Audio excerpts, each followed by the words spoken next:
In pursuit of this truth, there are things we must get right. You see, if you look at the template, give us again that Acts chapter number 2 verse 42. I want to show you something and how we can miss that one thing. You want to learn? Look at it. Acts 2 verse 42. Look at it. And they continued steadfastly in the apostles' doctrine and fellowship, and in breaking of bread and in prayers. Verse 43 now. And fear came upon every soul, and many wonders and signs were done by the apostles, yes. And all that believed were together, and all had things, they had things. What? It ought not to be so.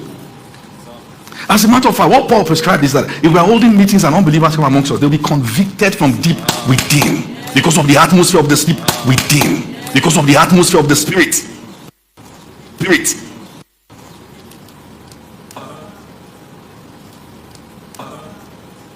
That's the prescription.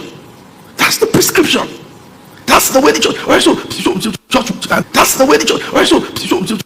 And let me tell you something. Church too will tell you that. See, we have stories. And members too will tell you we have stories. And you'll be amazed. When you start listening, you'll be shocked.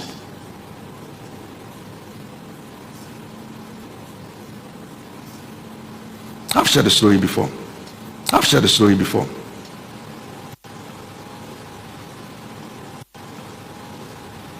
One time, we finished service. I met a young lady years back. I saw she was down. So I said, what's going on? I said, well, this. The younger sister. And you see, some of the issues we are tackling in Light Nation, they are heavy. And many of you don't know that even teaching about dysfunctional family background came with a cost. One of these days when we are writing biography and all those things, we'll tell you the cost. Well, not now. All these things come at prices. Anything you see on social media is small. Okay? Forget about those things. Scale said. So the younger sister, family fragmented, broken down structure. The girl was staying with an Aboki guy selling provision and pushing truck. The guy got her pregnant. Then she got into depression and she tried to kill herself and drank sniper. Before they could rescue her, it had melted her intestine. She was foaming. All right, she began to cough, vomit blood. They took her to a quack who attended to her. She was smelling from inside. How she was still alive, I don't understand. I said, okay, you know what? Where is this person? Said so and so state. I said, I have a spiritual daughter there. I called her.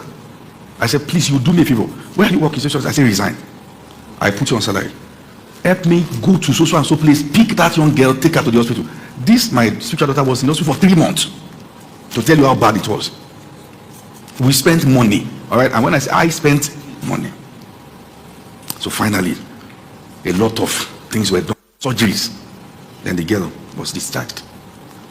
So, and I said, I've never seen the sister who told you about the case. All right. Then I never saw her for some months. Then finally I met her. I said, ever since then, I didn't see you again. I said, I was never a member of your church.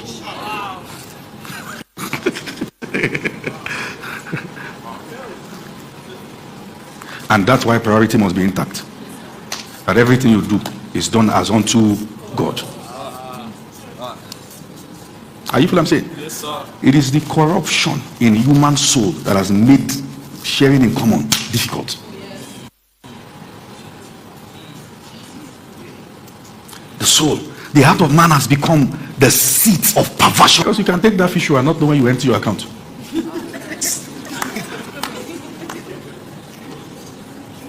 The problem is the quality of Christians that we have raised. And what we have unconsciously defined as yardstick for raising people, for rating people.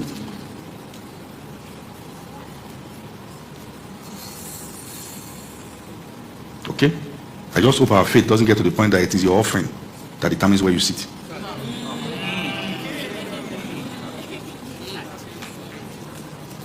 It now looks like the closest way to get close to the seat of Jesus is to find this money anyhow, have it.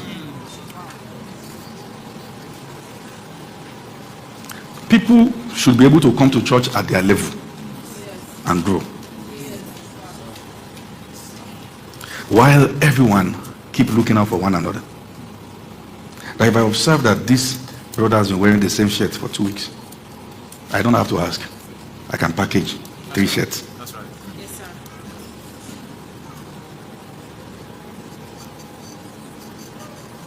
Because you can say yes and yes to all the things I'm teaching. But when was the last time that God led you to give someone transport?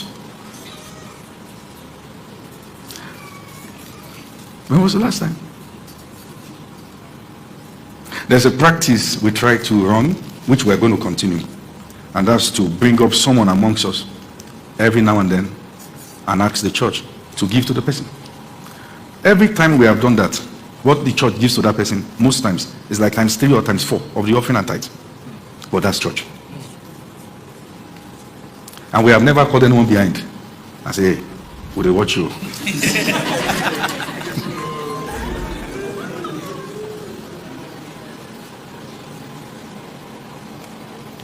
That we can come to church and show. Maybe, just say, young chap, why are you not in school? Say, well,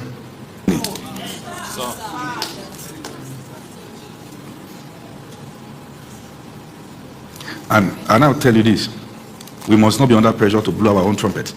But there's nothing I'm teaching you that I'm not doing. There's nothing. There's nothing. Okay? We must not be under pressure.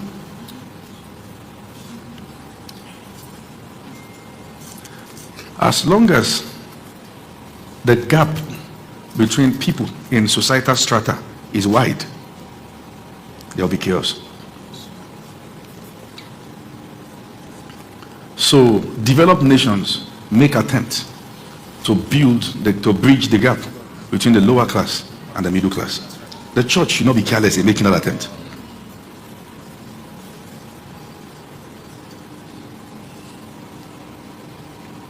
For instance, according to biblical recommendations, there are people that should be on salary in churches. Widows.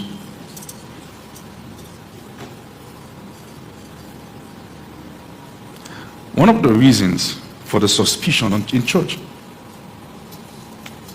is inequality. The mathematics is not matching. If I teach you giving, the proof that I understand it is not in my teaching, it's in my practice. If I teach you honor, the proof that I understand it is not in expecting it, it's in my doing. I'm looking at you guys now, instrumentalists. I don't know, you guys still trust me and say we follow you.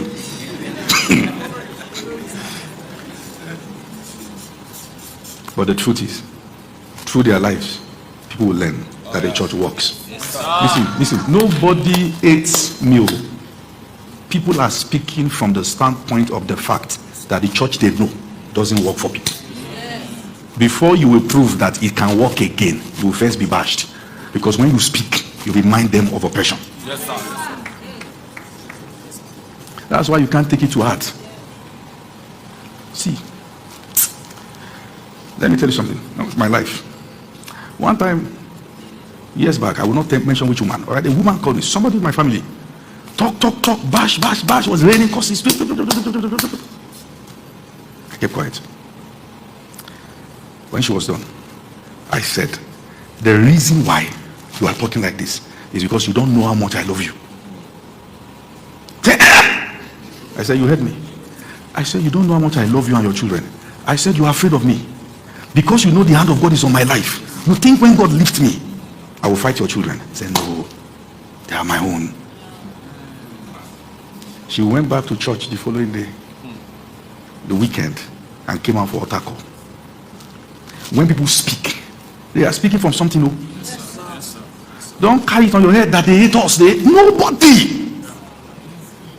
There is a generation fighting everything that looks like oppression. If the church looks like it, the church will be fought.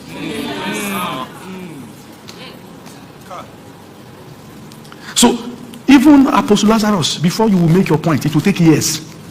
Listen to what I'm saying. It is not just in doctrine, but in practice. See, teach what you want to teach. They are watching you. Let me share a story with you. A few years back, all right, people were reaching out to us and they'll put in the comment section of our video, up the salary of your guys, up the video guys, up their salary. I called them. I said, they are saying online we should up your salaries. I said, but I won't. Lest you become entitled. But if you become broke, leave me. Build structures for them and endorsed it. Millions rolled in. Millions. Help came. Okay? We have a duty. An allegation is laid on all of us that we are thieves. An allegation is laid on all of us that we're a center of inequality. We have the duty to show that things have changed.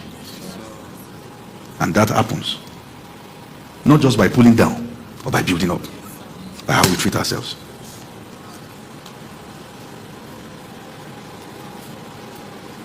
You'll be amazed. There are different calibers of people seated in church from different offices, but you will know. But that's how we ought to be. Like people are saying, do you know who I am on the street? Not in church. As a matter of fact, the blueprint and the template for pastoring is that you don't even know who is the pastor and who are the members. Do you understand what I'm saying? No. Because the sheep, the shepherd, to be a true shepherd, must smell like the sheep.